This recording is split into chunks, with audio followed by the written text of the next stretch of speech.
ఆ ప్రజలకిని దేవునికిని మధ్యలో ఎవరున్నారు? మోషే. ఇప్పుడు మోషే అంటే ఎవరు? నాయకుడు. అర్థమవుతుందా? ఇప్పుడు గమనించిన ప్రియమైన దేవుని బిడ్డలారా, ఇక్కడ ఇప్పుడు విశ్వాసులు ఉన్నారు. అర్థమైందా? విశ్వాసులు ఎవరంటే ఇక్కడ సాదృశ్యంగా ఇజ్రాయేలీలకి విశ్వాసులు సాదృశ్యంగా ఉన్నారు.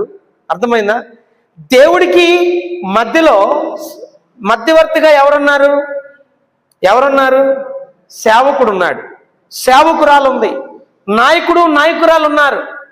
పరిశుద్ధ బైబిల్ గ్రంథములో మనం చూస్తే ప్రియులరా, దెబోరా అనేటటువంటి న్యాయాధిపతి కూడా ఉంది, మొట్టమొదటి న్యాయాధిపతి. అందుకనే చాలా మంది అంటారే మళ్ళీ స్త్రీ నాయకురాలు ఏంది అనుకుంటారేమని గుర్తు చేస్తున్నా. అర్థమైందా? ఏం చేయాలి?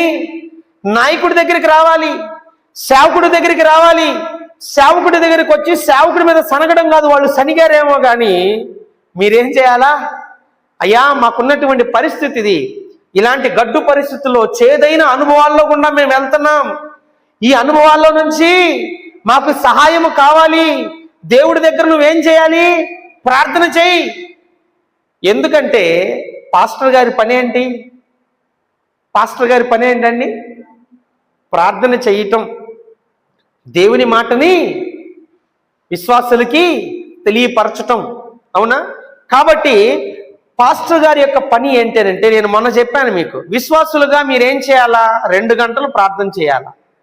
పాస్టర్గా, సేవకుడుగా, సేవకురాలుగా మేమెన్ని గంటలు చేస్తామనంటే మీకంటే ఎక్కువ గంటలు ప్రార్థన చేయాలి, వాక్య ధ్యానం చేయాలి, ప్రార్థన చేయాలి.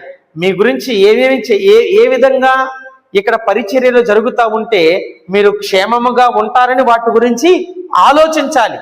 అర్థమైందా? ఏం చేయాలా? ఒక ప్రార్థన మాత్రమే చేస్తే మీకు బోధించగలుగుతామా? బోధించలేంగా. బోధించాలంటే ఏం చేయాలా?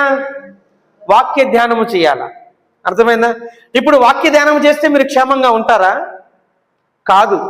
ఇంకా ఏ విధముగా ఇక్కడ కూడికలు ఏర్పాటు చేయాలి, ఏ విధంగా ఈ ప్రాంతం